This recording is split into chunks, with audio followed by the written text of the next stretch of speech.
Olá, seja bem-vinda, seja bem-vindo a mais uma aula de vinho em formato de podcast. Eu sou o professor Marcelo Vargas, nós vamos rodar a vinheta e já vamos para o conteúdo.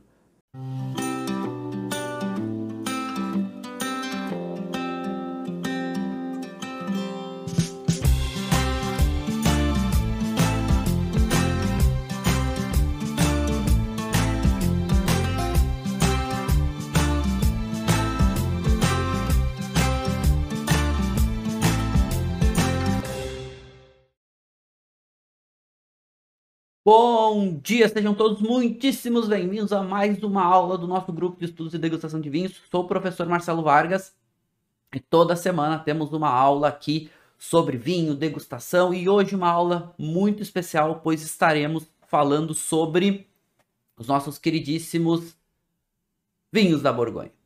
E Borgonha é uma região que realmente merece o nosso carinho, merece a nossa atenção, para que a gente comece a entender sobre essas questões, tá bom?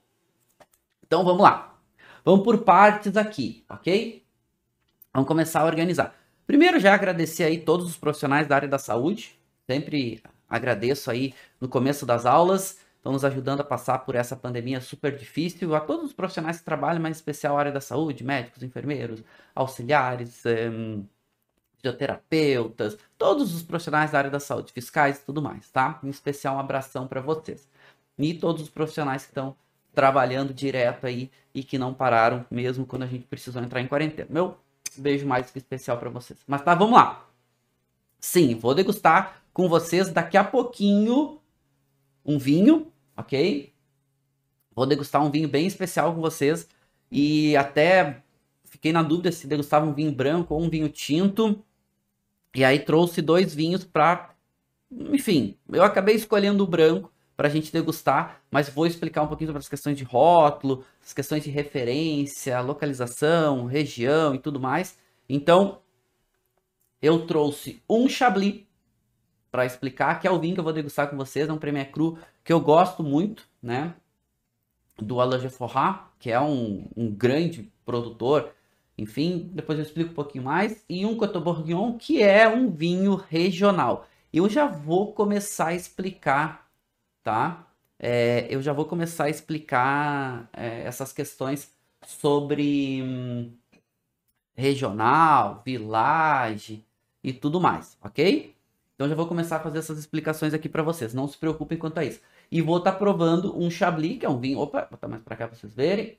Que é esse Chablis aqui. Um Premier Cru, e a gente vai começar a entender essas questões de referência. Mas antes da gente entender as apelações, vamos entender um pouquinho algumas questões de terroir como um todo, certo? As questões de terroir como um todo, ok? E esses são pontos importantes para a gente começar a organizar a Borgonha. Então, papel e caneta na mão e vamos lá começar a entender a nossa queridíssima Borgonha.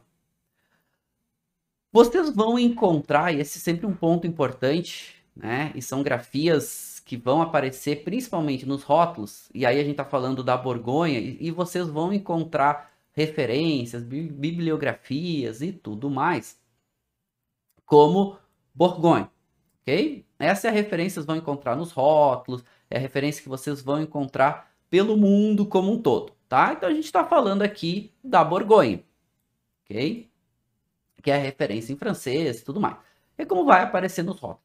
E um ponto importante da gente falar da Borgonha é que raramente, agora está começando a aparecer as variedades apenas para alguns vinhos regionais, certo? Ou seja, são os vinhos de entrada da Borgonha.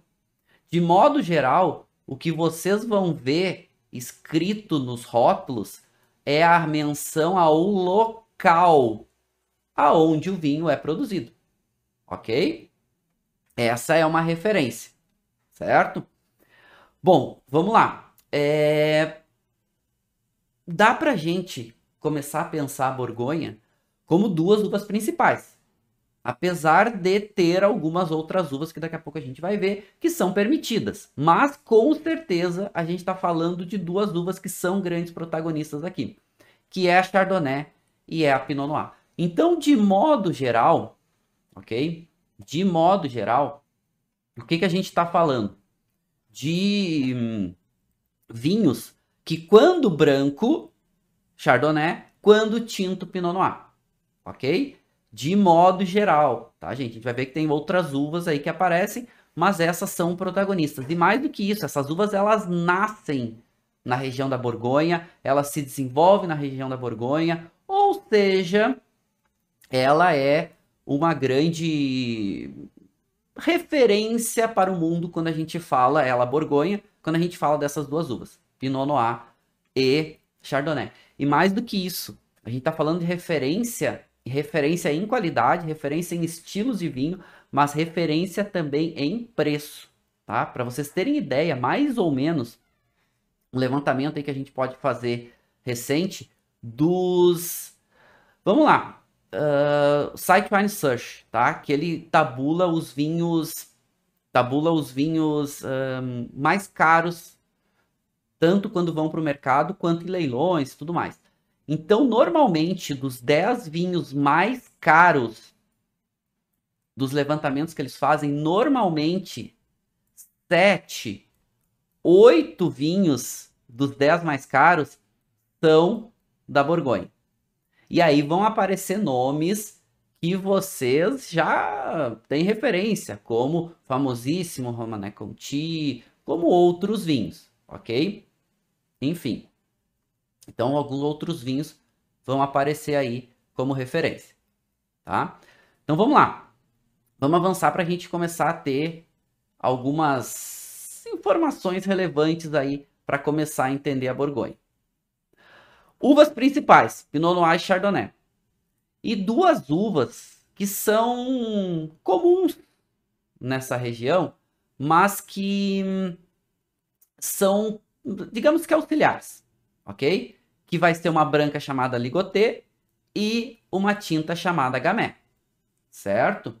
Então aqui são uvas que elas aparecem, mas elas são auxiliares, ok? Elas são auxiliares. Então vamos lá. Uvas principais, Pinot Noir e Chardonnay. A Borgonha, de modo geral, ela tem um clima de influência continental, ou seja, tem uma continentalidade importante. E os seus melhores vinhedos vão estar localizados em encosta. Normalmente aí dos seus 200 a 400 metros, com algumas pequenas variações. Tem algumas áreas um pouco mais altas e tem áreas com certeza mais baixas. Mas estamos falando dos seus melhores. Depois, os melhores vinhedos, eles vão estar em exposição leste, ok? Escrever aqui, leste, certo? Sul e sudeste, ou seja, pegando o sol desde a manhã, certo? E isso é super importante. E, gente, se tem uma referência que a Borgonha traz para o mundo, é o conceito de lugar, terroir, área específica, ok? Área específica, ou seja, terroir, localização, área específica. E se a gente for comparar a Borgonha com Bordeaux, o que a gente está falando? A Borgonha é a grande referência para o mundo de área, de terroir, de localização, ou seja, na Borgonha o mais importante é a localização, certo? Localização. Se a gente compara com Bordeaux, em Bordeaux o mais importante é o produtor. Eu não quero ficar remetendo muito a Bordeaux, mas essa comparação ela é muito comum. Ou seja, quando a gente fala de Bordeaux, o mais importante é o produtor. Quando a gente fala da Borgonha, o mais importante é a localização. Inclusive, na Borgonha, o que vai ganhar a apelação é a localização, é a área. E ela é a mais importante, ela é a grande referência. E aonde começa essa referência para a localização? Aonde começa essa referência para terroir? Então lá, Borgonha, terroir, certo? Isso começa lá no ano mais ou menos perto do ano 1100, certo? Mais ou menos no ano 1100. E como é que isso começa? Começa com a Igreja Católica. Na verdade, começa com uma doutrina dentro da Igreja Católica chamada os beneditinos. Os beneditinos, eles têm um dogma, que é o ora et labora, ou seja, orar, jejuar e trabalhar. E aí, eles começam a ficar mais flexíveis, esses beneditinos. E tem o dentro dessa doutrina, tem alguns que são um pouco mais exigentes, não estão gostando dessa mudança que está acontecendo. Estamos falando lá do ano 1000, né, perto do ano 1100, que são alguns monges um pouco mais, digamos, mais enfáticos. E esses monges acabam saindo e criando uma nova ordem, ainda dentro da Igreja Católica, chamado os monges cistercienses. Por quê? Porque eles vão...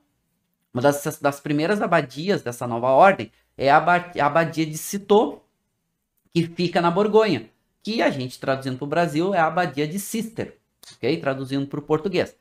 Essa abadia de Citeaux, esses monges, eles são um pouco mais radicais, ou seja, eles vivem em clausura, focado em trabalhar e orar, ok?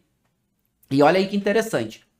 Esse jejuar, né, orar e trabalhar, eles se direcionam primeiro a trabalhar,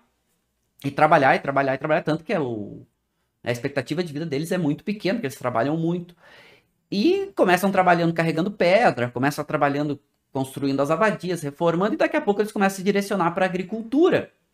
E aí eles começam a plantar. E uma das coisas que a Igreja Católica permite é o vinho. Então eles começam a se direcionar à agricultura e também a algumas culturas, dentre elas a cultura da videira, da viticultura, porque já era muito presente nessa região. Essa região foi de domínio romano, que traz a cultura do vinho, e aí eles começam a desenvolver. Como eles estão dedicados a trabalhar, o que eles fazem? Eles começam a explorar áreas diferentes, uvas diferentes. Mas, gente, a gente está falando isso lá, começa no ano 1100.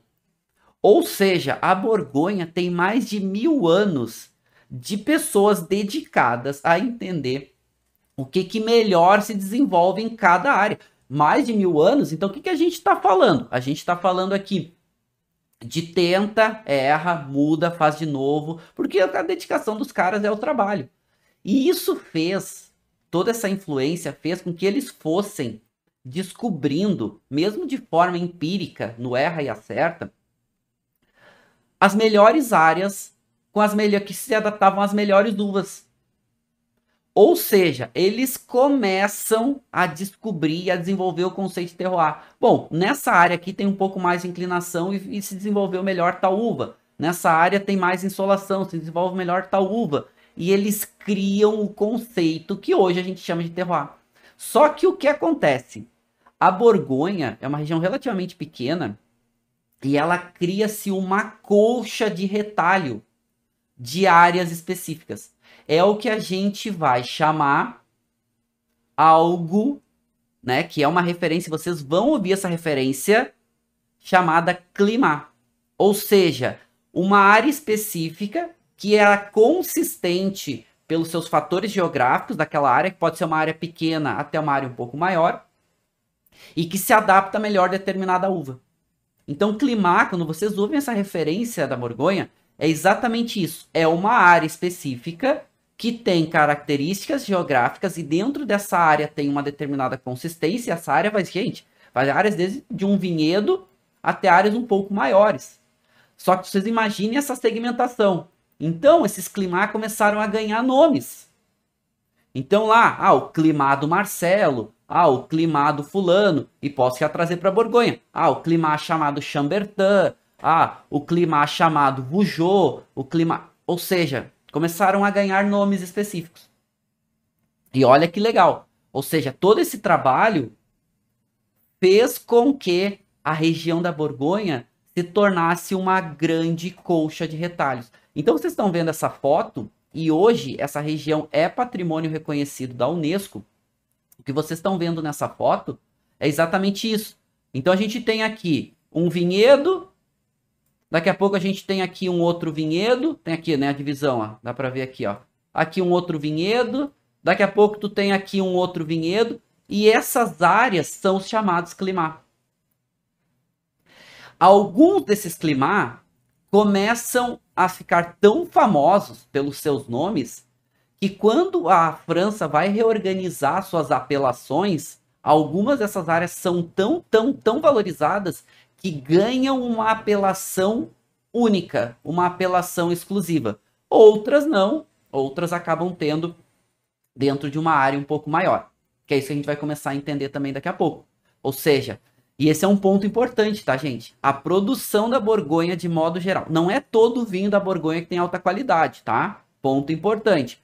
Mas, de modo geral, a produção da Borgonha é com menor volume e maior qualidade. Certo? Todo vinho da Borgonha é bom? Não. Mas todo vinho da Borgonha é caro. Podem ter certeza. Os melhores são mais caros ainda. Ok? Isso é uma referência. Claro que eu vou trazer algumas dicas aqui para vocês tentarem encontrar alguns vinhos interessantes, menos caros. Mas eles são caros.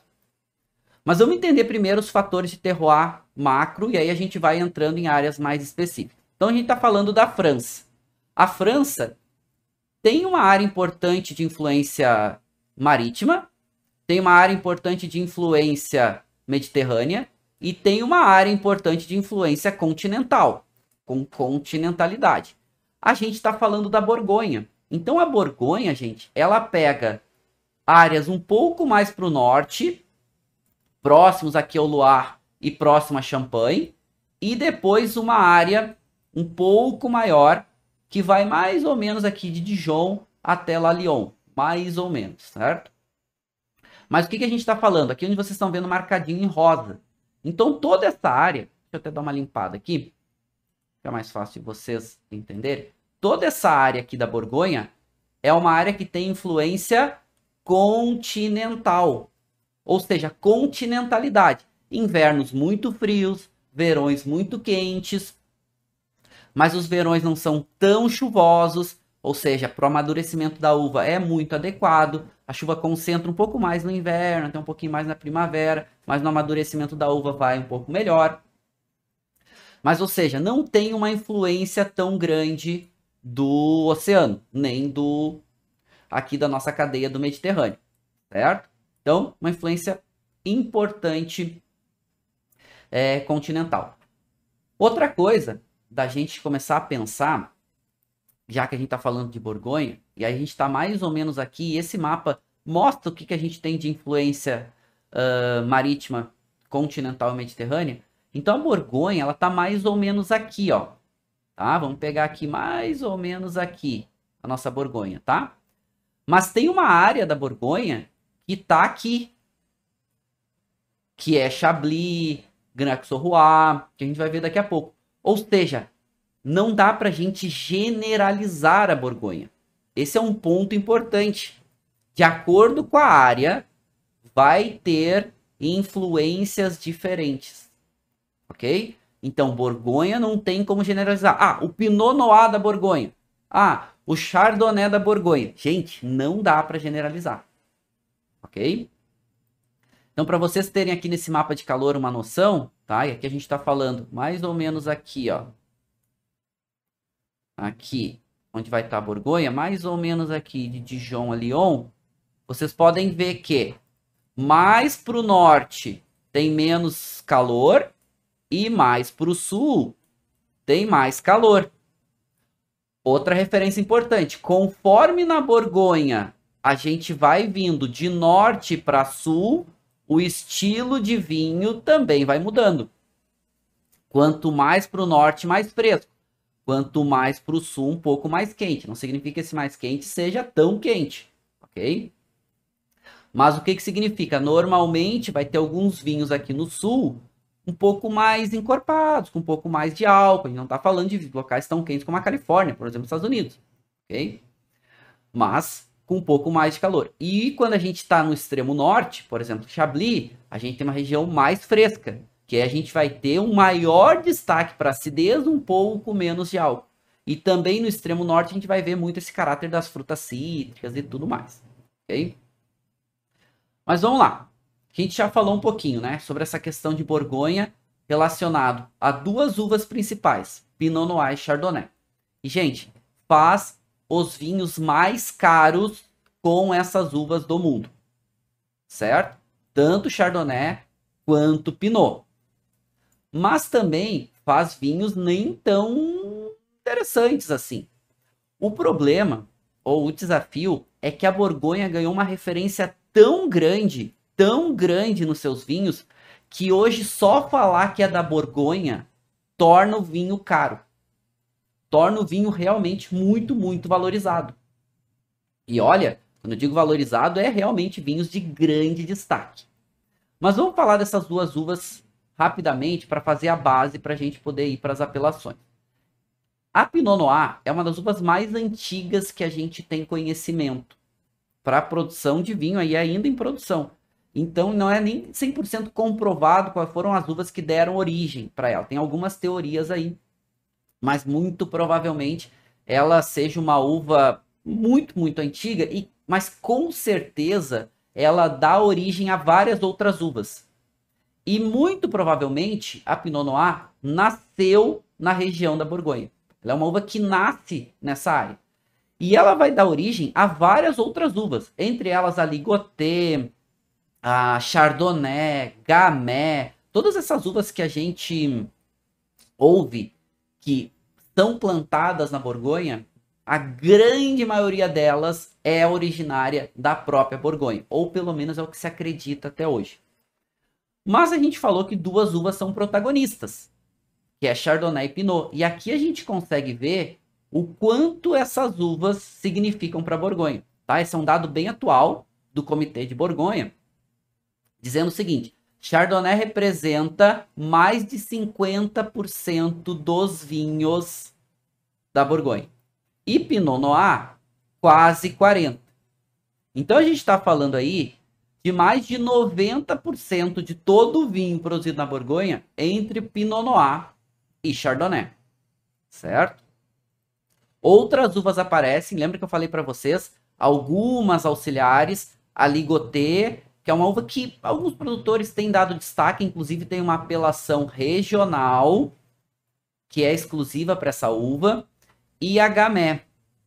Inclusive a Gamay, ela é uma uva que ela se adapta melhor a solos graníticos, a outra composição de solo, que vai começar a aparecer um pouco mais na parte sul da Borgonha.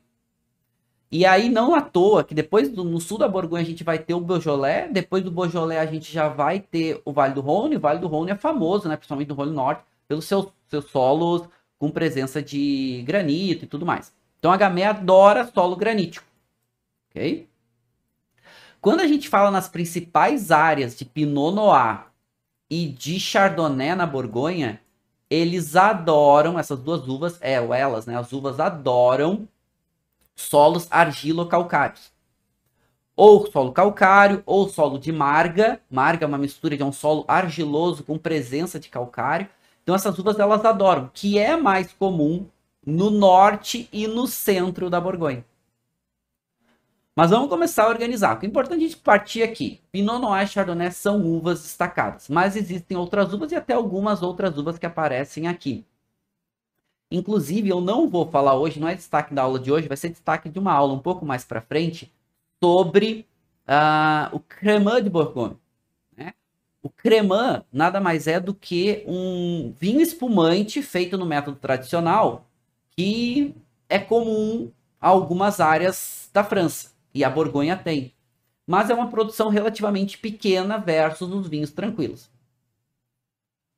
A Pinot Noir, ela tende a fazer vinhos com um pouco menos de cor, um pouco menos de tanino e um caráter de acidez destacado. Certo? Gente, esse é um perfil médio. Ele não é absoluto. Porque quando eu digo que não é absoluto, ou seja, ele não é todo Pinot Noir vai ser assim? A resposta é não. Nem todo Pinot Noir vai ser assim. Ok? Mas dá pra gente pegar isso aqui como ponto de partida. Áreas mais quentes, Pinot Noir ganha um pouquinho mais de corpo, né? Ganha um pouquinho mais de álcool. Na Borgonha, o grande destaque para Pinot Noir tá aqui, ó. Acidez e complexidade de aromas e de sabores. Ok? Esse é o grande destaque do Pinot Noir da Borgonha. Maioria dos Pinots da Borgonha vão ter passagem por madeira, mas os produtores eles não querem o caráter da madeira evidente. Então, aquele caráter de madeira nova, não, eles usam muito madeira velha, eles fazem fermentação, muitos inclusive em barrica, né, em tinas de madeira. E alguns passam uma pequena parte dos seus vinhos por madeira nova, quando passam por madeira nova, e uma pequena parte, de modo geral, eles vão fazer seu processo de amadurecimento em madeira velha, porque eles querem salientar o caráter varietal dos vinhos.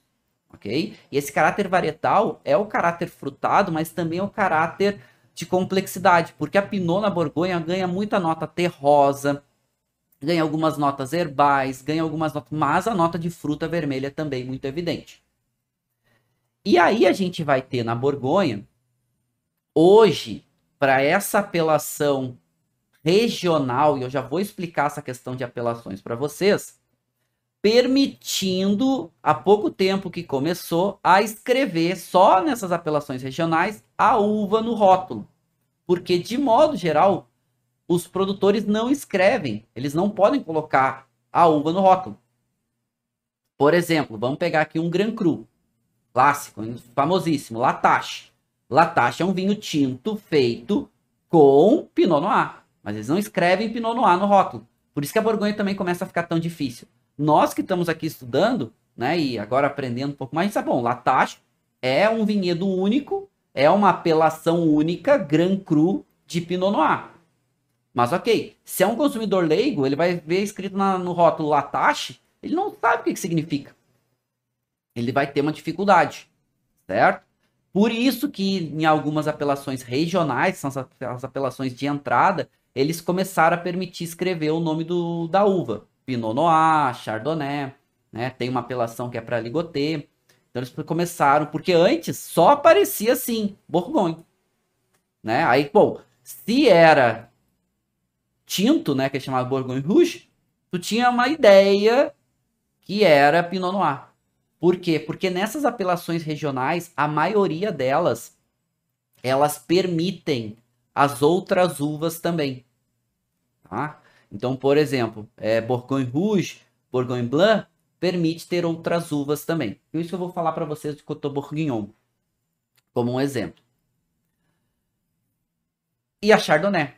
E a Chardonnay na Borgonha, por isso que eu falei, não dá pra gente generalizar, tá, gente? Por quê? Chardonnay é uma uva muito flexível. Em clima fresco, ela perde um pouco de álcool e de corpo e ganha muita acidez e caráter de fruta cítrica. Em climas mais quentes, ela ganha muito mais aroma e caráter de fruta de caroço, pêssego, abacaxi, frutas tropicais, e perde um pouco mais de acidez e ganha um pouco mais de álcool e de corpo. Então, Chardonnay se adapta muito bem. Por isso que Chardonnay é tão plantado no mundo. Se adapta muito bem. Também se adapta em diferentes técnicas de vinificação. E aí eu pergunto para vocês, qual é o estilo de Chardonnay da Borgonha? Eu dei uma simplificada no estilo de Pinot. E posso dizer para vocês, e Chardonnay a gente viu que é mais plantado. Qual é o estilo de Chardonnay da Borgonha? Depende. Lembra que eu falei de norte a sul? No norte, por exemplo, Chablis, muito mais um clima fresco. Acidez alta, pouco menos de álcool, um pouco menos de corpo, muito caráter de fruta cítrica. Como é que é Chardonnay mais vindo para o sul da Borgonha? Principalmente ali na região do Mâconnais e tudo mais, vai ganhar um pouco mais de álcool, vai ganhar um pouco mais de corpo, um pouco menos de acidez, apesar dessa acidez normalmente ser média, até subindo um pouquinho, e vai ganhar um pouco mais de caráter de fruta, um pouco mais madura. Claro, é Borgonha. Mesmo no Mâconnais, a gente não está falando de regiões extremamente quentes, como a gente vai ter na Califórnia, Estados Unidos, que vai fazer um Chardonnay ainda mais alcoólico, mais intenso, tudo mais. Mas a Borgonha tem uma diversidade de Chardonnay bastante grande, tá bom? E Chardonnay, gente, de novo, aquilo que eu estava falando para vocês. Agora, nas apelações regionais, começou a permitir escrever no rótulo. Antes não permitia. Mas também as principais apelações não aparece escrito Chardonnay. Vai aparecer o nome da apelação, o nome do climat, e muitos desses climats ganharam apelações próprias. Tem um documentário que é muito legal. Quando vocês tiverem a oportunidade de assistir, assistam. Eu não sei aonde que tá em cartaz. Aliás, a última vez que eu tinha procurado, eu só tinha achado foi na Apple Store para assistir. Eu assisti há muito tempo atrás no Netflix, mas não tem mais, tá? É um documentário muito legal que conta um pouco sobre a Borgonha. Que é esse documentário que vocês estão vendo aqui, ó. É muito bacana, se chama Um Ano da Borgonha em português, né? A Year in Burgundy em inglês, mas é muito legal. É mais comum vocês acharem como A Year in Burgundy, porque, né, eu acho que aí tem legendas em português, porque em português eu nunca consegui ver, tá? Mas vocês vão achar em alguns catálogos aí internacionais. E esse documentário é muito bacana, porque ele conta exatamente a história de um negociante passando um ano inteiro na Borgonha. Um ano inteiro porque eu não vou entrar em pormenores para vocês assistirem, porque é muito legal. Mas ele conta a safra inteira, um ano inteiro, tudo que acontece entre as safras, a produção, a venda e o trabalho extremamente importante dos negociantes. Quem são os negociantes? Como hoje é muito fragmentado os vinhedos e produção da Borgonha, e assim, gente, para vocês terem ideia, tá? A Borgonha tem 84 apelações geográficas. Isso representa mais ou menos 25% de todas as apelações francesas. Olha só, olha a diferença. 25, quase 25% de todas as apelações francesas, as áreas demarcadas, indicações geográficas da França, estão na Borgonha. Mas sabe quanto que significa a produção da Borgonha em volume versus toda a França? Algo em torno de 5%. Ou seja, a Borgonha tem muitas apelações, mas o seu volume é muito menor. E olha, 5% é jogando alto, porque vai depender muito da safra e outros. Normalmente fica aí algo em torno de 4, às vezes 3% do volume de vinho francês vindo da Borgonha. Mas tem 25% de todas as apelações. Ou seja, o que eu estou dizendo para vocês? Tem apelações que são muito pequenas, que são muito especiais, que são muito exclusivas. Por isso também o preço tão alto. E uma das coisas que perguntam é: então significa que o vinho da Borgonha, todo vinho tem alta qualidade? Não, não. Tem muito vinho de entrada que não é tão interessante. Mas com o nome Borgonha, acaba alavancando. Então assistam, quando vocês puderem assistir, aqui, quando vocês puderem assistir esse documentário, A Year in Burgundy, assistam que é muito legal. Em português, Um Ano na Borgonha. Tá? Vale muito a pena, é muito, muito bacana. Agora voltando especificamente aqui para nossa aula, então tem apelações que só aparece o nome.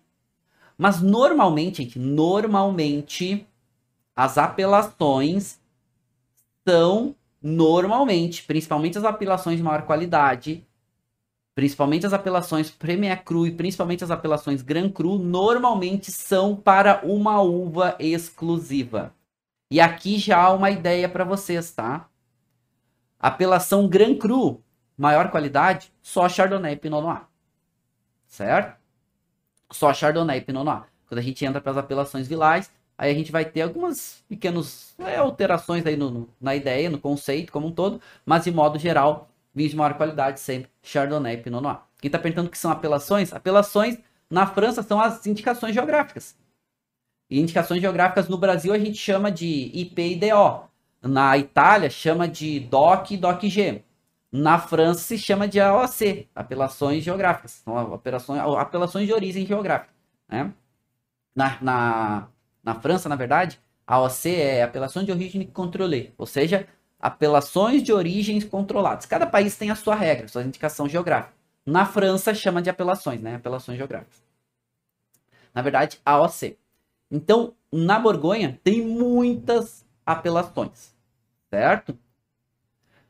O pessoal tá falando, a Adriana falou, disse que achou o documentário na Amazon Prime, tá? Então dá para alugar um ano na Borgonha na Amazon Prime. Vale a pena vocês assistirem, que é muito legal. Tem um livro também que é muito legal, quando vocês puderem assistir, puderem comprar, e se eu não tô enganado, ele tem online, que é um livro muito legal. Deixa eu ver aqui, ó. É um dos poucos livros que eu ainda tenho, físico. Hoje a maioria dos meus livros são digitais, né? Tudo dentro do Kindle ou livro digital. É esse livro aqui, ó. Esse livro também é bem bacana, tá? Que é a história do Romané Conti, que conta um caso muito bacana, mas conta também um pouco do Romané Conti, dos vinhedos, como eles lidam com os vinhedos e tudo mais, que é com certeza hoje um dos vinhos mais cultuados, né? Uma das vinícolas mais cultuadas do mundo, É muito bacana. Quando vocês tiverem a oportunidade, comprem, porque é muito legal, tá? Estão perguntando aqui, ó. A história do Romané Conti, que conta, inclusive, daqui a pouco eu falo um pouquinho mais, não vou entrar no livro como um todo, mas conta a história de uma tentativa de suborno, né, de resgate, enfim, dos vinhedos do Romané Conti, tá? Ou seja, eles ameaçam envenenar os vinhedos e para isso tinha que pagar um resgate, tinha que pagar lá um valor para eles não envenenarem os vinhedos.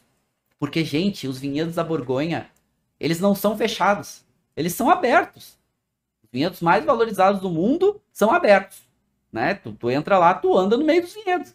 Claro, tu corre o risco lá de chegar um cara com uma garrucha lá e te dar um tiro, mas tu anda lá no meio dos vinhedos tranquilamente, tu olha a safra, tu, né? Daqui a pouco eu falo um pouquinho mais sobre isso, inclusive, sobre esses vinhedos murados e tudo mais. Mas vamos voltar aqui. Volume de produção. Então, hoje, a gente viu as uvas, mas o que elas representam em volume de produção? Vamos lá. Hoje, a gente está falando... aqui. Vinhos tintos representam um pouco mais de 28%. Vinhos brancos, um pouco mais de 60%. O que isso significa? Simplificando. Como eu tenho mais uva branca, mas até a proporção de uva branca não é tão proporcional às uvas tintas, a gente vê que vinhos tintos, de modo geral, acaba sendo até um pouco mais... menos volume, mais focado em qualidade, certo? Ou seja, menor volume de vinho. E os vinhos brancos são um pouco mais flexíveis, né? Tem mais áreas e tudo mais. E tem um percentual importante que eu não vou entrar hoje, tá? Que são de cremant, que eu vou falar um pouco mais para frente. A Borgonha também tem vinhos rosés. A Borgonha também, inclusive, tem uma área valorizada, mas sim, é pequena e digamos que não vai virar o foco da nossa aula de hoje, que é mais focado em Pinot Noir e Chardonnay. Inclusive para Sauvignon Blanc, tá? Tem uma areazinha lá bem pequenininha, enfim. Mas o importante com certeza aqui é Chardonnay e Pinot. Cremant também, tá? Cremant são vinhos espumantes, método tradicional, Cremant de Borgonha, que eu não vou falar na aula de hoje, fazer uma aula mais adiante específica sobre essa apelação, tá? Porque Cremant é uma apelação própria. Tá, agora a coisa fica séria. Então, pega papel e caneta aí, porque agora tem que começar a anotar. Tá? Agora é para começar a entender a Borgonha. E agora a coisa fica mais séria ainda. A partir de agora é papo de estudante de vinho, ok? Vamos lá. Olha só, prestem atenção. Tá? As apelações na Borgonha, elas têm uma pirâmide hierárquica, que é uma pirâmide focada em qualidade, certo? A base da pirâmide, que é onde está o maior volume de produção. Ou seja, esse volume de produção representa 52% da produção, que são os vinhos chamados regionais.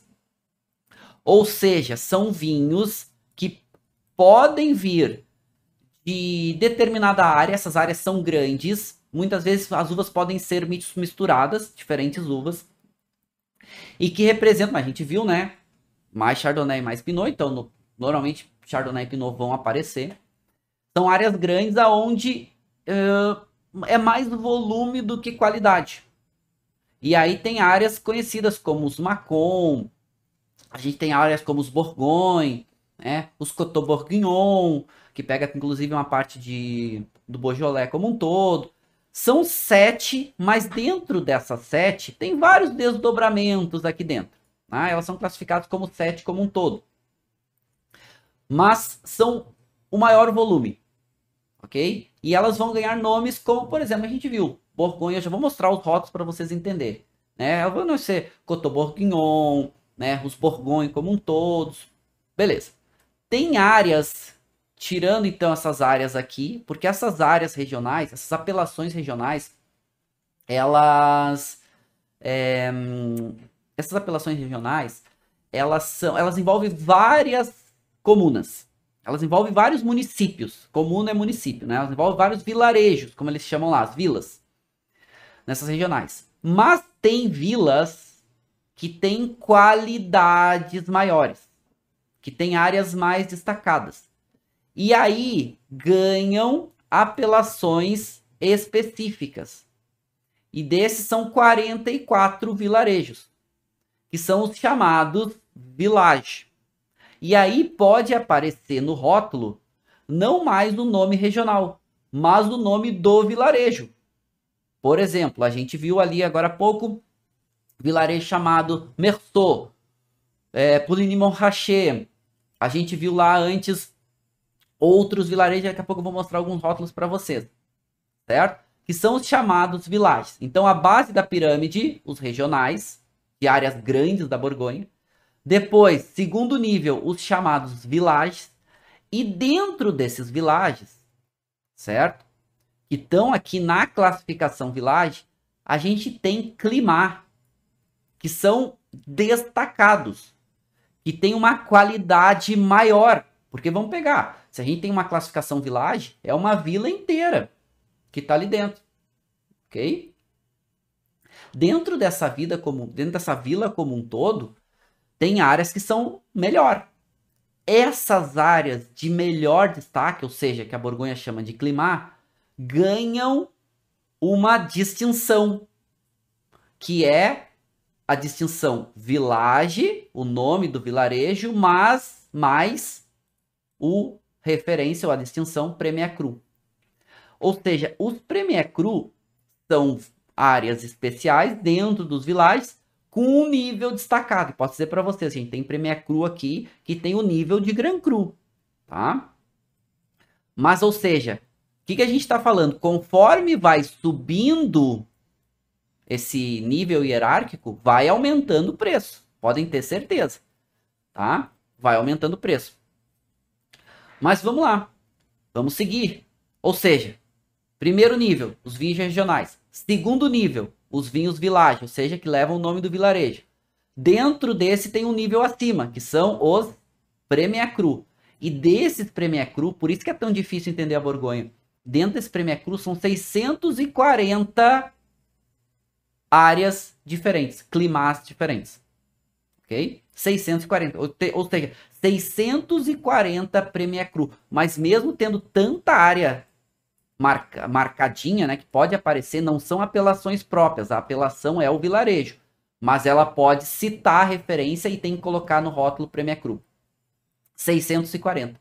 Só que mesmo tendo tanta área, tanto clima importante, representa só 10% de toda a produção. Porque os regionais representam 52% e os villages como um todo representam 37%.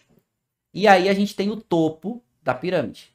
O Haut-Concours, né? O mestre dos mestres. O mais valorizado dos vinhos.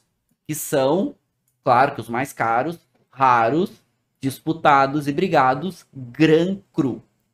Aqui um ponto importante.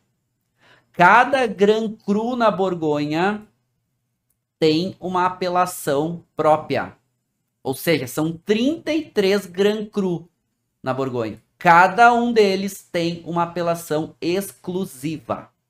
Então a gente viu, por exemplo, ali, La Tâche. La Tâche é uma apelação única. A gente viu, vamos falar de Romanée Conti daqui a pouco. Romanée Conti é uma apelação única. Claro que eu vou ter que explicar um pouquinho para vocês que mudou uma coisinha ou outra, mas são apelações únicas. Chablis Grand Cru é uma apelação única.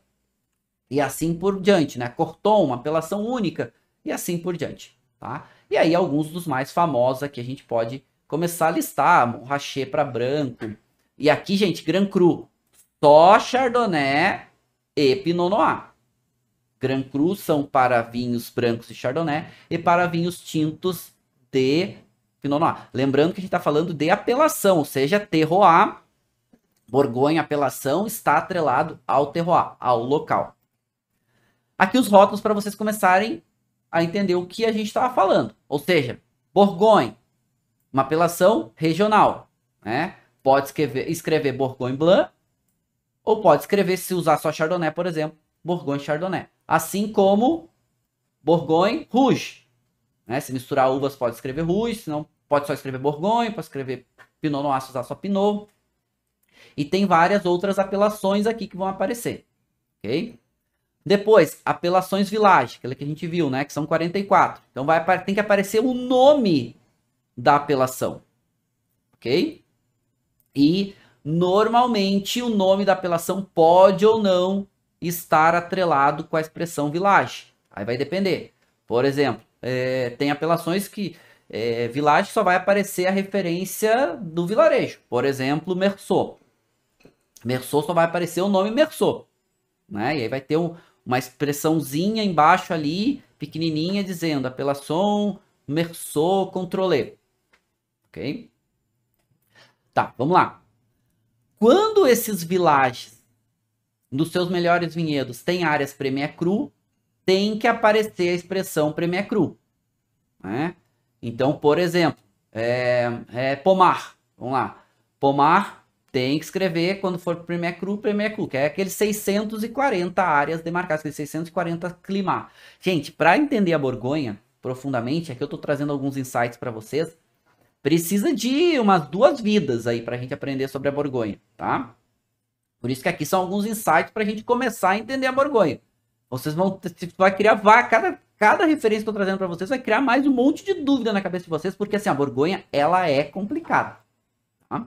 É complicado, por isso que a gente vai fazer várias aulas sobre a Borgonha para aprender, ok? Então não se preocupe só, tá difícil, não. A Borgonha é difícil, a gente está simplificando aqui, mas a gente vai aprofundando. Vocês imaginem que cada Grand Cru são 33. A gente teria que fazer uma aula para cada Grand Cru para entender como que ele se expressa, as características e tudo mais.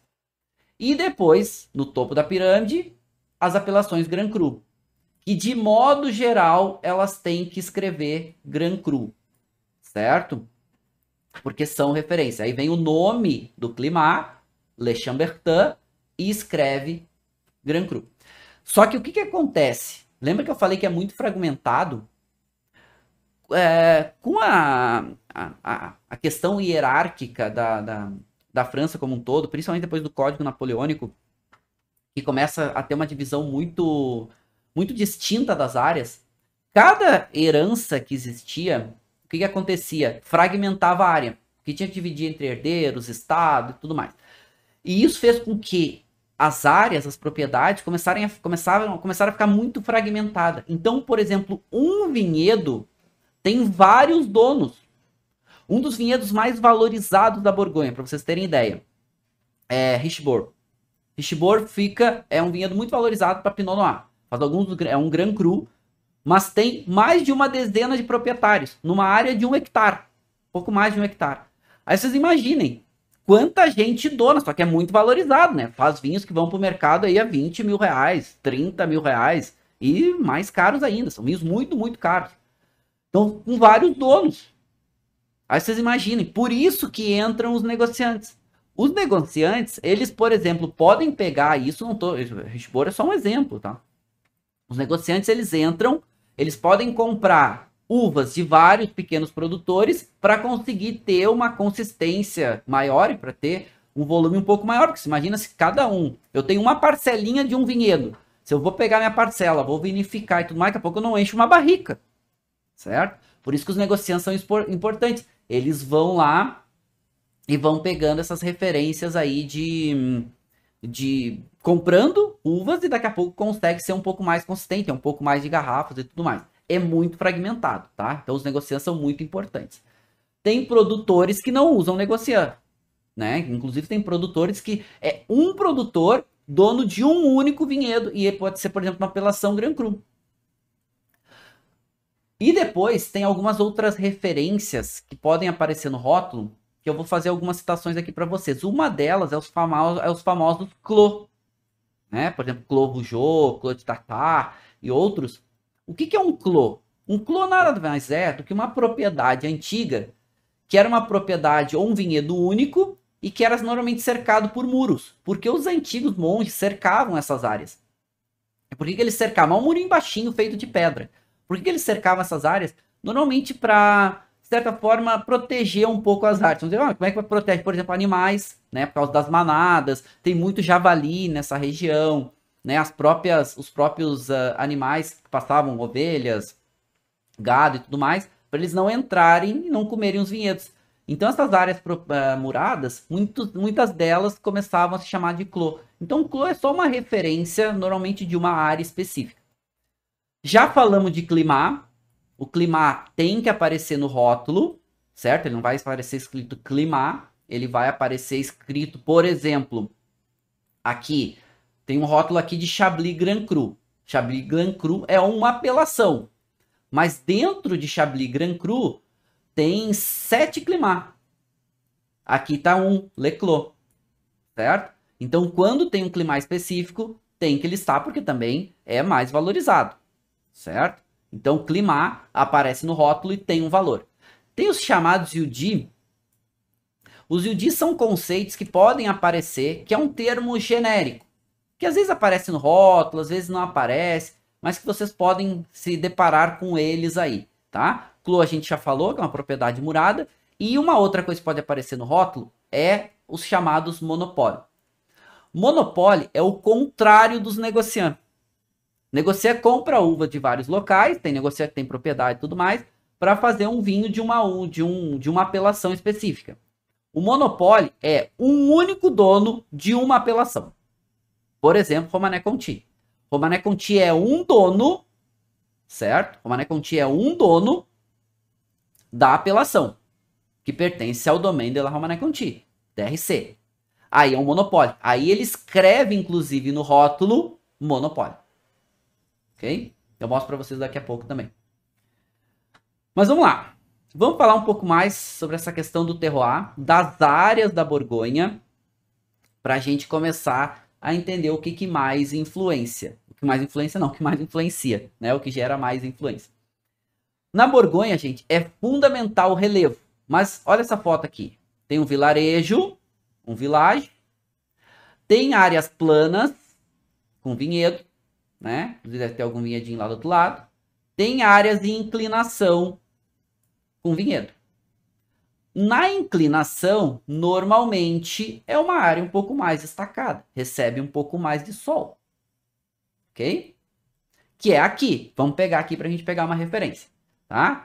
Vamos transformar aquela foto que a gente estava vendo nessa ilustração aqui. O vilarejo, áreas planas, áreas em relevo. As áreas em relevo na Borgonha, ou seja, os Grand Cru, os Premier Cru, eles estão quase todos, na sua grande maioria, eles estão em inclinação. Por quê? E essas inclinações, ou seja, os melhores vinhedos da Borgonha estão em inclinação, com exposição, ou seja, de frente para o leste e de frente para o sul-sudeste. Por quê? Porque é a melhor exposição solar. E conforme vai modificando essa exposição, o nível de qualidade da uva, de modo geral, vai caindo. Então, os Grand Cru, eles estão, a sua maioria, no meio desses vinhedos de inclinação, ou nos vinhedos, na metade da inclinação. Normalmente, na parte superior, a gente vai ter um Premier Cru, na parte inferior da colina, a gente vai ter Premier Cru, e na parte plana, a gente vai ter uma parte que vai pertencer aos villages e outras partes que vão pertencer aos regionais. Por que que a parte plana é menos valorizada? Primeiro, exposição solar, ok? A exposição solar favorece uma melhor maturação da uva quando ele está em inclinação. A uva fica mais exposta ao sol, pega mais sol, ajuda no amadurecimento. E também, gente, a gente tem a composição de solo e o aproveitamento da chuva, ok? Que tá aqui, ó. Aqui para vocês verem, ó. Aqui um clássico exemplo. onde a gente tem normalmente no topo dessa colina a gente tem uma florestinha preservada, tá? Não pode, ela é inclusive muitas vezes fechada e proibida de entrar, tá? Preservada. E aqui a gente vai ter nas inclinações dos vinhedos. Normalmente, então, os vinhedos Grand Cru nessa parte central, Premier Cru em cima, Premier Cru no sopé. E na parte plana, os villages e os regionais. Por que na parte plana tem menor qualidade? Vamos pegar aqui. Solos. Então aqui é a inclinação, tá? O que a gente tem? Na parte superior, a florestinha preservada. O solo, gente, ele tende a sofrer um processo de erosão. Essa erosão vai se deslocando de cima para baixo. O que a gente tem na camada mais superior do solo? Normalmente a matéria orgânica. A matéria orgânica vai se concentrando nas partes mais planas. Ou seja, a parte mais plana tem mais matéria orgânica, a videira é mais produtiva e aí diminui um pouco a qualidade. Esse é um ponto. Outro ponto. Chuva. Como é que acontece com a chuva? A chuva cai, certo? De cima para baixo e vai molhando os vinhedos. Só que por causa dessa inclinação, a chuva também vai no solo sendo deslocada de cima para baixo. Ou seja, essa área vai ter uma quantidade de chuva. Nessa área central vai receber um pouco da chuva direto e dessa chuva de cima. Nessa área vai receber chuva de todo mundo. E aqui no plano vai receber chuva desde lá de cima e a chuva direta. Ou seja, além das áreas planas serem mais férteis por mais matéria orgânica, também tem mais umidade. Recebe mais chuva, mais parte vegetativa da videira. A videira fica com mais volume, mais parte verde de produção, ou seja, ela fica muito vigorosa e vai diminuindo a qualidade. A melhor concentração de água vai estar na parte central. E fora a composição de solo, porque as camadas de solo também vão mudando. E aí a gente entra naquela colcha de retalhos que é os solos da Borgonha, né? E também essa composição de solo vai estar associado ao clima, né? E o clima associado às suas apelações. De modo geral, no norte, mais solos calcários, região central da Borgonha, solos de marga e calcário, argilo-calcário, vindo mais para o sul, começa a ter um pouco de granito, com calcário, argila e tudo mais. Tá, vamos olhar essas macro-regiões, certo?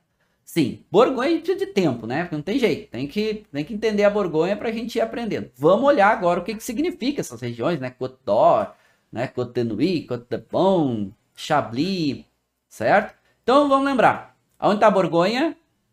Região central da França. Olha só, prestem atenção, porque a gente tem uma área importante no norte, principalmente Chablis. Depois, a gente tem uma área um pouco maior, vindo um pouquinho mais para o sul, que também é uma área grande. Ok? Tá, vamos organizar. O que que tá onde? O que que tá onde? Então vamos lá, aquela área toda da Borgonha. No norte, duas áreas importantes. A mais importante do norte, Chablis. Aliás, Chablis, se vocês pararem para olhar, vamos voltar esse mapa aqui. Olha aqui onde está Chablis, tá, gente? Vamos pegar aqui, ó. Chablis. Chablis, de modo geral, deixa eu limpar aqui, ó. Pra vocês entenderem. Chablis tá aqui, ó. Solo muito calcário. Chablis tá mais perto de Champagne e do Vale do Loire, como aqui Sancerre e Fumé, do que da própria Côte d'Or, né? Mas faz parte da Borgonha. E Chablis não vai deixar de fazer parte da Borgonha, tá? Então, olha aqui onde está Chablis. Chablis é uma apelação como um todo, ela é uma apelação village. Inclusive, vem o nome do village, Chablis. É o nome de uma comuna, inclusive. Solo muito calcário. Muito solo calcário. Depois, a gente vai ter aqui Grand-Auxerrois e a gente vai ter próprio Chantillon-A, mas não vai ser tanta, né? Não vai ser tão significativo. No norte, o mais importante, com certeza, é Chablis. Então, vamos lá. Aqui, tá? Vamos pegar aqui de novo. Aqui marcadinho, colorido, para ficar um pouco mais fácil. Tá? E aqui a gente vai ter um pouco mais segmentado para a gente entender. No extremo norte, Chablis e Grand-Auxerrois. Chablis é o mais importante. Depois a gente vai ter um pouco mais, para região um pouquinho mais para o norte central, mais perto de Champagne, A gente vai ter Chantilly Noir. Chantilly Noir, enfim. Não é tão... Aqui tem um volume muito grande de cremant. Vinhos tranquilos não são os mais valorizados. Com certeza do norte a gente tá falando, o maior destaque vai estar para Chablis. Quando a gente... E Chablis, gente, ponto importante, tá? Chablis, somente vinho branco de Chardonnay. Ok? Somente vinho branco de Chardonnay. Quando a gente vai descendo, Chablis, então ó, anotem aí, o que é importante? Chablis, muito importante. Depois, muito importante, Côte de Nuits, Côte de Beaune. Ou seja, as 3 áreas mais importantes da Borgonha. Chablis, Côte de Nuits, Côte de Beaune. Segundo nível de importância nas áreas da Borgonha. Côte Chalonnaise e o Mâconnais. Ok? Terceiro nível de importância nos níveis da Borgonha, né? A gente vai ter Chantilly-Loire, importante. E depois a gente vai ter Grand Auxerrois, certo? Anotaram os 3 mais importantes? Isso é importante, tá? Então vamos lá. Chablis, Côte de Nuits e Côte de Beaune. Esses são o topo do topo do topo. E aqui no mapa, tá? O mapa oficial, inclusive da região da Borgonha, claro que está separado por áreas, vai estar separado aqui a Côte de Nuits, a Côte de Beaune, depois a Côte Chalonnaise, depois o Mâconnais, ok? Aqui Chablis, que está um pouco mais lá para o norte, né? Para o noroeste, como um todo. Beleza, vamos avançar, vamos entender um pouquinho. Se Chablis é importante, vamos entender um pouquinho de Chablis. Tá? Eu vi que vocês estão falando sobre o Hospice de Beaune, outras referências. Vamos entender um pouquinho. Chablis, tá lá no norte. Chablis, gente, é uma apelação village, ok? De modo geral, Chablis não tem apelação regional, certo? Apesar de uma partezinha dos vinhedos poder pegar ali. Mas ok, Chablis é uma apelação village muito, muito valorizado. Só para vinhos brancos, só para Chardonnay. Então, nos rótulos pode aparecer o nome Village. Inclusive, eles inventaram o chamado Petit Chablis. Petit Chablis é a menor qualidade desse Village, que é as áreas mais planas. É aquelas áreas mais férteis que a gente viu. Depois, nas áreas em volta do Village, de um pouquinho maior qualidade, vai só chamar Chablis. Os melhores vinhedos vão ser classificados como Premier Cru. E aí, gente, esses vinhedos Premier Cru são climates específicos que vão ganhar nomes. Então, todo Premier Cru de Chablis vai ter um nome específico para ele. Certo? Se o produtor misturar uvas de diferentes Premier Cru, ele vai ter que chamar só de Premier Cru. Mas se ele usar de um vinhedo exclusivo, de um climat que normalmente eles usam, porque valoriza mais, ele vai chamar de Chablis Premier Cru e vai botar o nome vai botar o nome desse Premier Cru. Como, por exemplo, aqui, ó. Berrois. Certo? Berrois é o vinho que eu vou provar com vocês. Deixa eu até trazer para cá. Vamos trazer aqui para vocês verem, ó. É o Chablis que eu vou provar com vocês. Olha aqui, ó. Olha o nome do climat aqui. Ele é um Premier Cru e ele bota o nome do climat. Berrois. Ok? Essa é a referência. Se não tivesse o Premier Cru, se só tivesse o Chablis, ele seria um Village. Premier Cru é um Village com vinhedos de melhor qualidade. Ok? Já vou provar com vocês, tá? Sim, já vou provar. Tá, vamos voltar aqui para a apresentação. Dentro dessa apelação Village, então a gente tem os Premier Cru e tem uma área que é uma inclinação de melhor qualidade dentro de Chablis, que são os Grand Cru. Na verdade, é uma apelação Grand Cru que também tem alguns climates diferentes aqui dentro, que pode aparecer no rótulo o nome do climat, certo? São 7 diferentes que tem aqui dentro. Mas vai aparecer Chablis Grand Cru e pode colocar o nome do climat, como Bouguereau e outros, ok? Melhor qualidade, maior preço.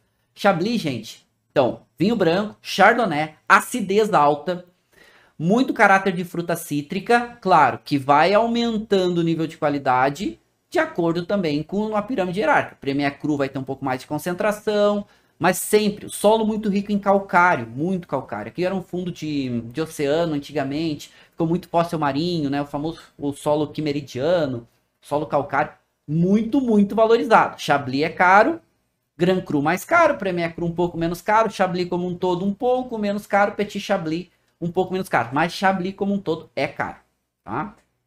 Vinho branco, Chardonnay, né? Esse caráter de fruta cítrica um pouco mais presente. Aqui para vocês verem, né? Chablis Grand Cru, com o seu clima específico. Depois aqui alguns Premier Cru. Premier Cru pode aparecer escrito por extenso e assim, tá? Como Premier. E aqui o Petit Chablis, né? Até eu trouxe o Petit Chablis aqui pra gente lembrar dele. Lembrando que o Petit Chablis é a menor qualidade dos vinhos de Chablis, desse vilar. Certo. E agora, Chablis é importante. E depois, as outras duas áreas importantes que estão coladinhas uma na outra. Que são a Côte de Nuits e a Côte de Beaune.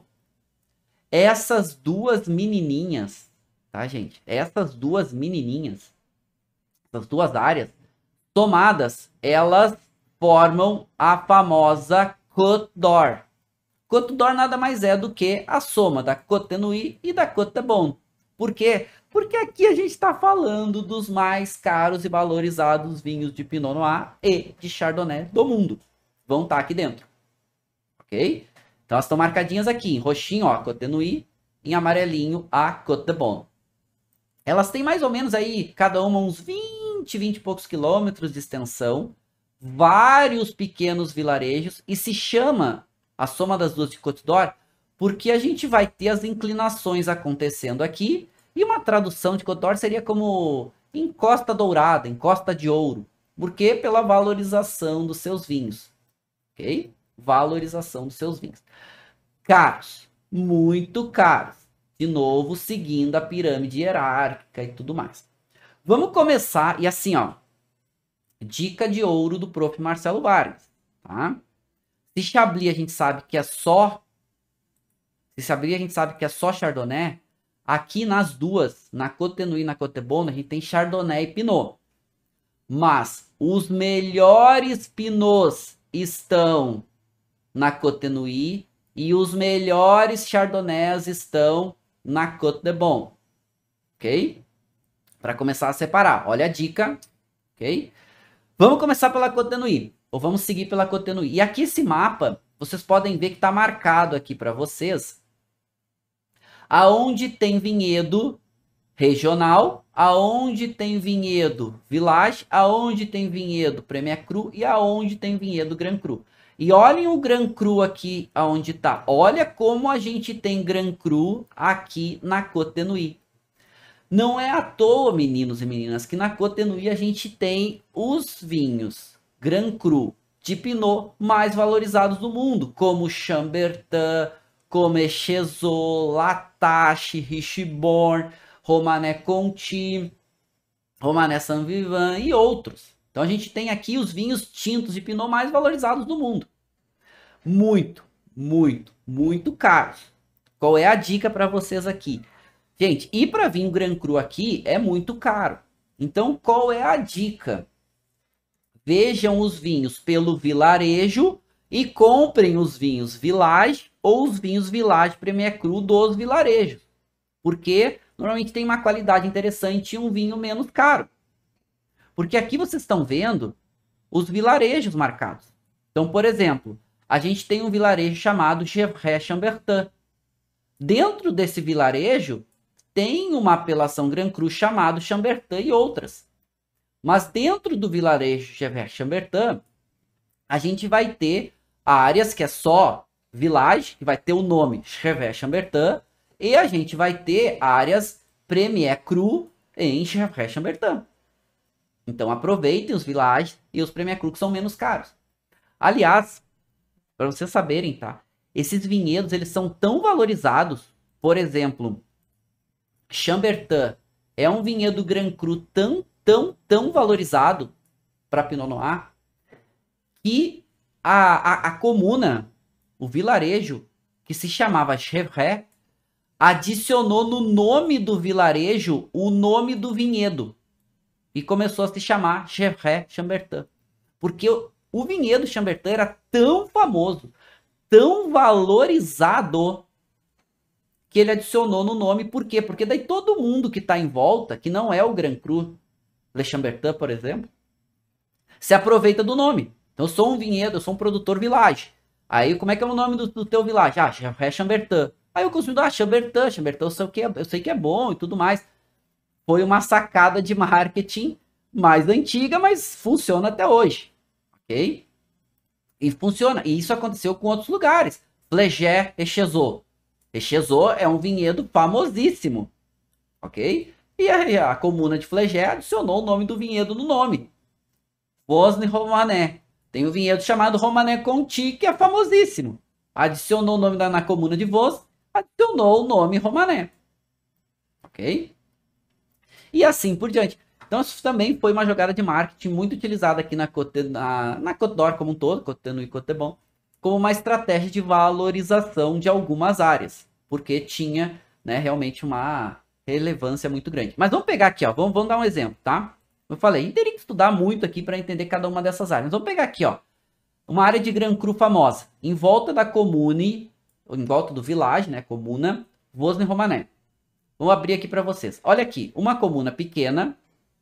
A gente deu um zoom aqui. Olha o que são. Então, onde a gente tem vermelho, vinhedo Grand Cru. Aonde a gente tem laranja, vinhedo Premier Cru. Aonde está amarelinho, os vinhedos Village. E aonde está mais cinzinha, pode ter vinhedo, mas aí vai ser apelação regional. Tá? Olha só. Por isso que essa região é tão valorizada também. Né? Por isso que a Côte de Nuit também é tão valorizada. Porque os vinhedos aqui estão em costas realmente muito, muito valorizados. É um vinhedo lá do outro. Richborn, aqui ó, que é a marcaçãozinha de Richborn.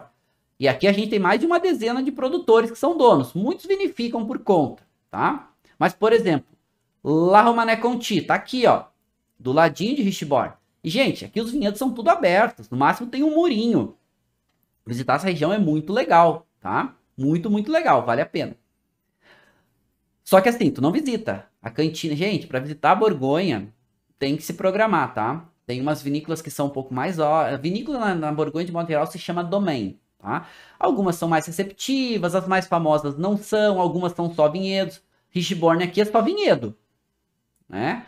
Romanée Conti, a vinícola tá pertinho do vinhedo, mas Richborn aqui não tem vinícola, tá?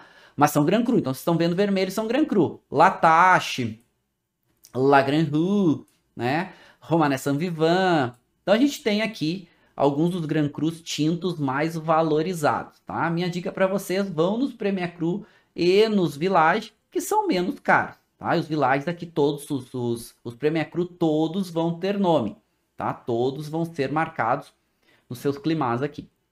Mas aqui só um para vocês terem ideia. Cada um, e assim, gente, cada Grand Cru é uma apelação única.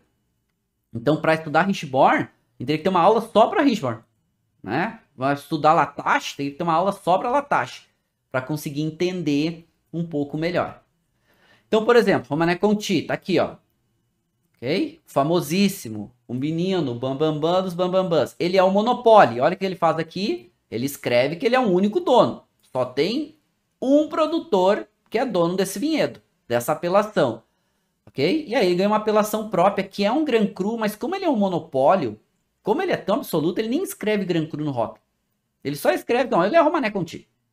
Certo? É o Romanée Conti. Assim como Latache. É outro vinhedo do ladinho ali que tem. Também é um monopólio Romanée Conti. Olha só. Olha aqui Latache que a gente falou, né? Aqui, ó. Latache tá aqui, ó. Do ladinho, pertinho dos vinhedos Romanée Conti. Também é um monopólio. Tá? Outros não. Por exemplo, Corton.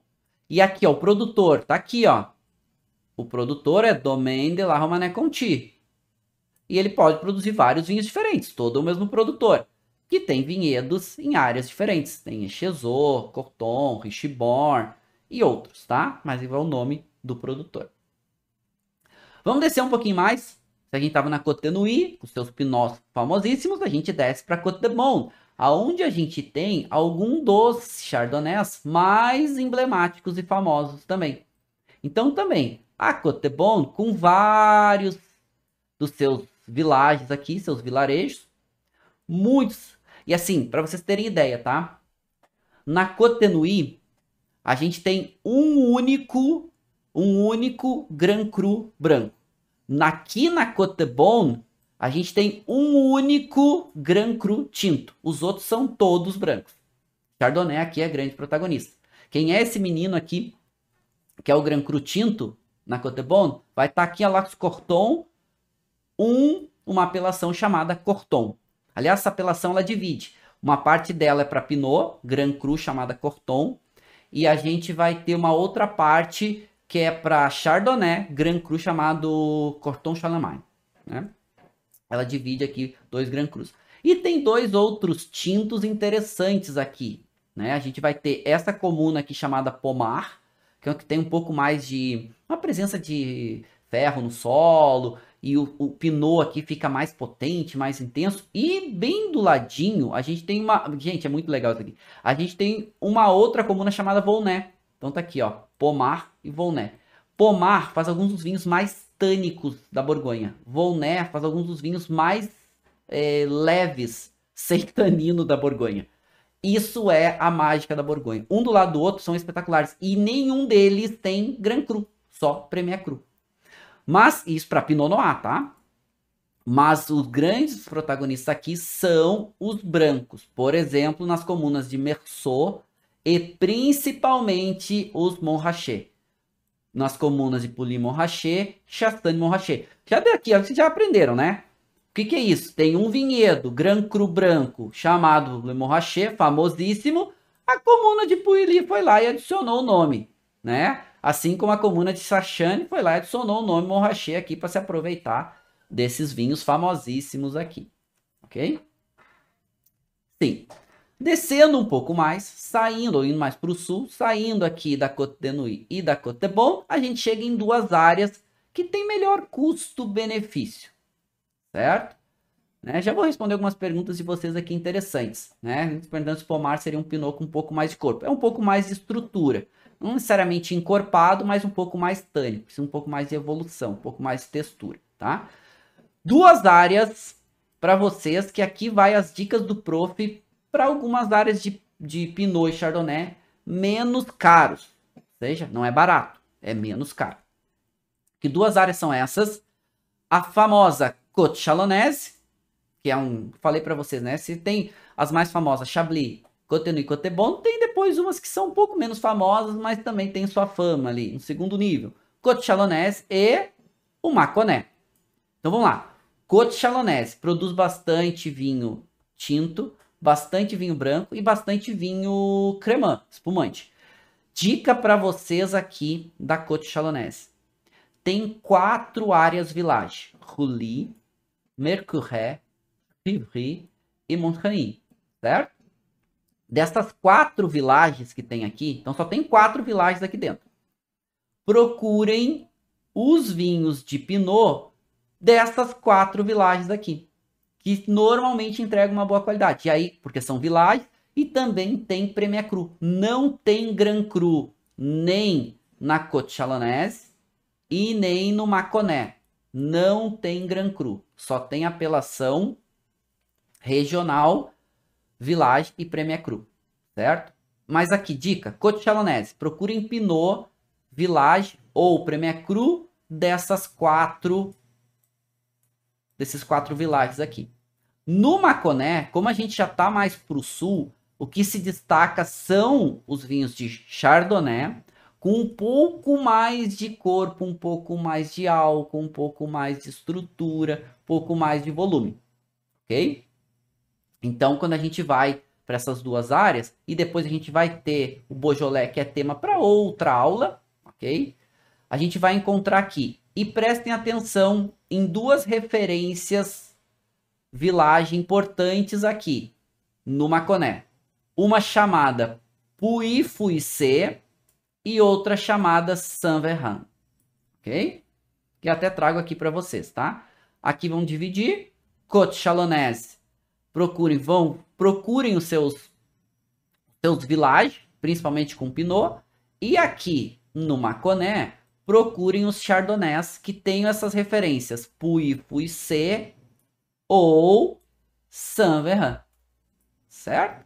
Essas 2 aqui são Chardonnays com um pouquinho mais de volume, um pouquinho mais concentrado, são villages também, tá? Então aqui dá uma referência bacana aí para vocês, né? Mas lembrando que aqui o Chardonnay já é um pouquinho mais, não chega a ser aquele caráter de, não é amadeirado, mas pode parecer um pouquinho mais de madeira.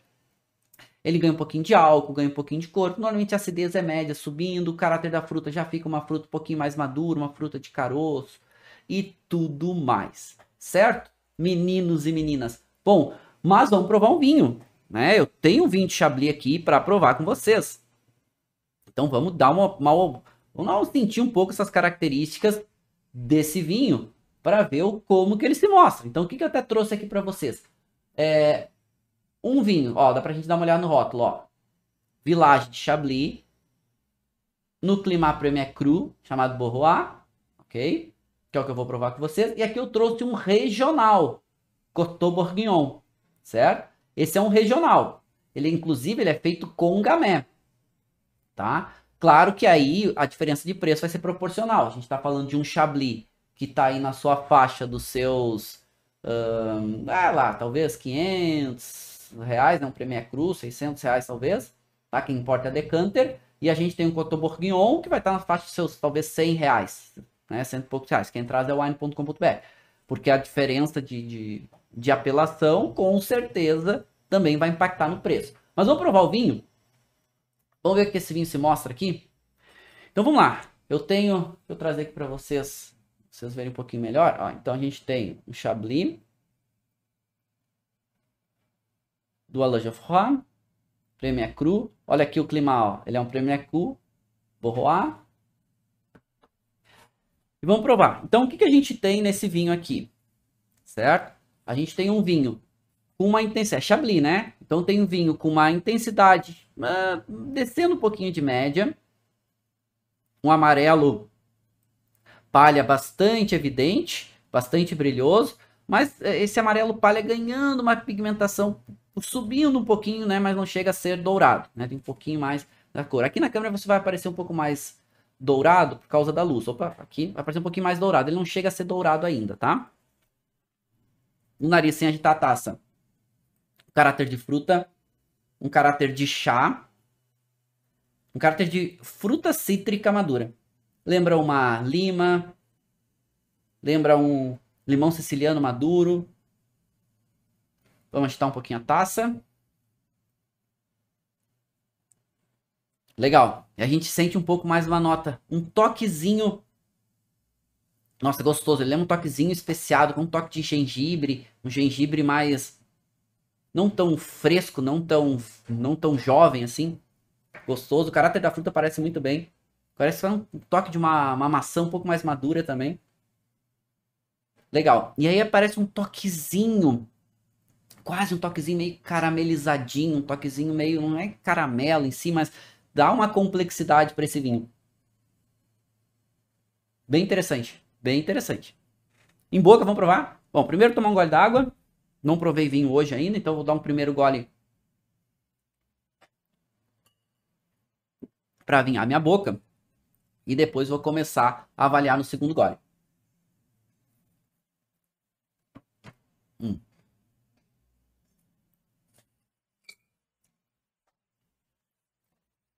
Já dá para sentir em boca é diferente.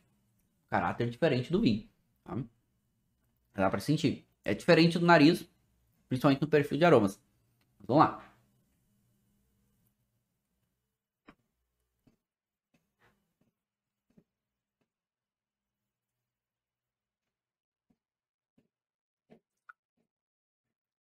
É um vinho seco. Álcool, não tem tanino, né? Álcool médio. Corpo entre médio e muito. E acidez muita. Eu tô falando com vocês e eu tô salivando. Eu tô aqui, ó, salivando.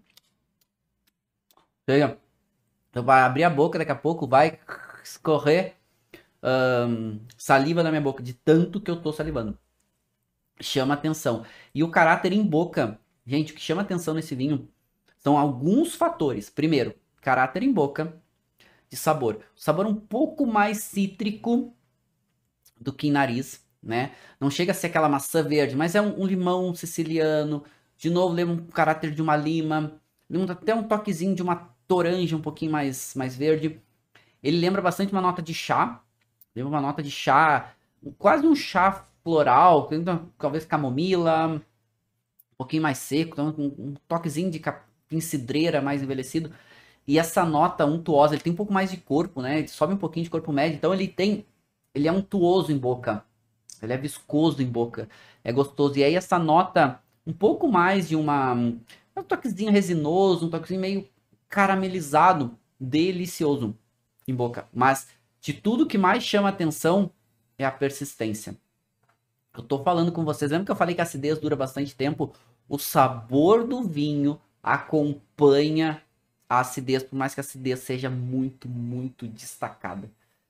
Chama atenção o quanto a gente saliva com esse vinho. O quanto o sabor acompanha essa salivação. O vinho é muito claro, sabe? Chablis, né? Chablis se destaca pela sua acidez. Se destaca por essa sua distinção. Alguns tentaram falar, né? Eu vou trazer algumas perguntas, vou responder algumas perguntas de vocês agora. E muitos se destacam pela caráter mineral. Muitos Chablis têm essa nota salina, tu sente ele meio salgadinho em boca, né? Alguns dizem que tem um caráter, o aroma mineral também, enfim, pode, tá? Não é errado, só é bom definir o que é isso, mas essa nota meio salina em boca, uma nota meio... E aí sim, esse caráter mineral por essa salinidade. E Chablis se destaca muito também por esse perfil mais cítrico, mais vivo, e conforme vai descendo, o Chardonnay vai ganhando um pouco mais de estrutura, um pouco mais de volume de boca, até chegar lá no Mâconnais, um volume ainda maior. Deixa eu trazer algumas perguntas que vocês trouxeram aqui, né, para responder para vocês. E aí vocês estão falando sobre vários produtores, se é bom, se não é. Comprei o Pinot Noir, a Renata falando, comprei o Pinot Noir, Grand Cuvée, Vin de Pays, não conheço. Vin de Pays normalmente não é da Borgonha, tá? Normalmente é do Languedoc-Roussillon. Vocês perguntando sobre a questão da mineralidade. A questão da mineralidade em Chablis é comum, sim, é bem destacado. Muitos falam, inclusive, sobre esse caráter mineral. Eu gosto de falar mais mineralidade. Ele emboca muito mais para esse caráter mais relacionado com essas notas mais salinas, essas notas mais de sais, né? Que são bem bacana. A Lenite tinha perguntado se Pommard seria um Pinot Noir de muito corpo. Eu falei menos corpo e mais tanino. O tanino é bem marcado de Pommard, né? Pommard é um village para Pinot Noir. Tem Premier Cru, mas não tem Grand Cru. Fica na Côte de Beaune e sua marcação tânica é bem evidente. É um vinho que precisa de um pouco mais de evolução. E aí vocês perguntaram aqui também, qual é o destaque de envelhecimento, né? Que fala que alguns Pinots da Borgonha têm um potencial de guarda. Pontos importantes. Nem todo Pinot da Borgonha tem potencial de guarda. Os que têm, aonde está o potencial de guarda, está associado à acidez e à complexidade e intensidade de aromas e sabores. Pinot Noir, quando evolui, principalmente alguns da Borgonha, os aromas complexos, os aromas terciários, que a gente vai chamar de bouquet, começam a deixar o vinho mais interessante. Começa a aparecer notas terrosas, notas de cogumelo, de suboá, notas de carne curada, notas mais complexas e no caráter da fruta aparecendo também, mas não tão destacado sobre outras características. Tem um outro fator, tem alguns vinhos de Pinot Noir, ali principalmente na Côte de Nuits, que os produtores se orgulham de falar que com a evolução, os seus vinhos, o tanino dos vinhos deles ficam mais adocicados, deixa o vinho mais adocicado. A gente sabe que tanino é adstringente e amargo. Com o passar do tempo, o tanino fica muito amargo. Quando cria borra, a borra do vinho é a mistura, é a ligação do tanino com as antocianinas, com a cor. Por isso que o vinho vai perdendo cor, perdendo tanino no passar do tempo, vai criando a borra. A borra não tem problema de consumir ela, só que qual é a questão ruim? Além da textura, o caráter amargo. Borra de vinho tinto é amargo pra caramba. Por isso que a gente separa. Muitos dos Pinot Noirs da Côte de Nuits se orgulham, se vangloriam, porque a borra do vinho é adocicada. E posso dizer para vocês que algumas são. Então os vinhos envelhecem, ficam um pouquinho mais, digamos com um toquezinho mais adocicado, tá? Não significa que o vinho fique doce, tá? Mas não é amargo como outras. Então, meus amigos, questões da Borgonha, tá? Borgonha, a gente não vai conseguir compreender, provar cientificamente tudo sobre ela. E inclusive valeria, né? Uma aula para cada apelação Grand Cru da Borgonha, assim como cada área, por exemplo, Côte de Nuits, e eu vou fazer mais para frente para vocês áreas para a gente ir aprofundando, porque daí tem muito que a gente aprofundar sobre a Borgonha. Uma pergunta que chegou da Vanessa. Professora, a florestinha no alto da colina é uma área de proteção ambiental naquelas coluninhas da Borgonha? Sim, são áreas protegidas e muito protegidas, tá? Inclusive, a maioria delas não pode nem entrar. De vez em quando começa a ter muito javali e os javalis começam a destruir os vinhedos, eles permitem a caça. Mas é protegida sim e não pode mexer, inclusive, tá? O Rodrigo perguntando, Chablis Grand Cru é uma apelação única, mas tem os climas. Exatamente isso, tá? Chablis Grand Cru é uma apelação chamada Chablis Grand Cru, uma apelação, e pode marcar os climas diferentes, 7 climas que tem, ok? O Rodrigo me perguntando, Bourgogne, o Côte de Beaune e o Côte de Nuits. Ah, sim, a gente tem, dentro dessas apelações regionais, das 7 que eu falei para vocês, tem algumas divisões ali dentro. São 7, mas dentro de algumas são, inclusive, divididas em outras. Okay? Alguns dizem que são apelações separadas, mas não são, mas podem ter a menção. Lembra que eu falei que as colinas com exposição leste são as de melhor qualidade? E aí tem no meio dos vinhedos, normalmente Grand Cru, na parte inferior Premier Cru, na parte superior Grand Cru. Tá aí o outro lado da colina, Marcelo. O outro lado da colina tem uma apelação regional, principalmente ali na Côte de Nuits e na Côte de Beaune, que eles chamam ou Côte de Nuits e ou Côte de Beaune. São apelações regionais, que são vinhos que não têm tanta qualidade e que vêm daquelas áreas do lado contrário, que não pega tanto sol da manhã, não tem tanta insolação e tudo mais. Também são apelações regionais, certo? O Zé Santos falando, o livro Vinhos da Borgonha, História, Tradição, Cultura, autor Jean-Claude Carrat. É verdade, o Zé está falando sobre esse livro. Esse livro é muito legal, tá? Tem um livro aqui que é de um autor brasileiro que mora na Borgonha, né? Eu até não sei se ele nasceu na França e veio trabalhar no Brasil, ou é o contrário, que é o Jean-Claude Carrat, que ele tem um livro sobre a Borgonha em português muito legal, tá? Muito legal. Que se chama Vinhos da Borgonha, História, Tradição e Cultura. É bem bacana, tá? Recomendo para vocês, é bem legal. E vale a pena para aprender sobre a Borgonha, tá? Aprende bastante. Borgonha é questão de conceito, vocês falando muito sobre essa questão de segmentação e terroir, com certeza, tá, meninos e meninas? Bom, a hora passou voando, né, povo e povo? Rapaz do céu, olha isso. Turma, estamos chegando no final da nossa aula, passou super rápido, foi um grande brainstorm sobre a Borgonha. Eu agradeço a presença de vocês, foi incrível. Deu pra gente começar a aprender sobre a Borgonha. E a gente vai falar muito mais sobre a Borgonha daqui pra frente.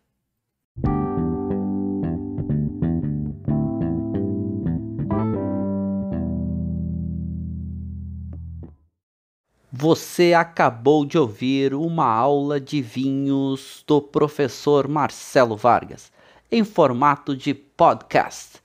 Para mais conteúdos, dicas e materiais sobre a bebida, acesse o site www.marcelovargas.org. Um forte abraço e até o próximo encontro.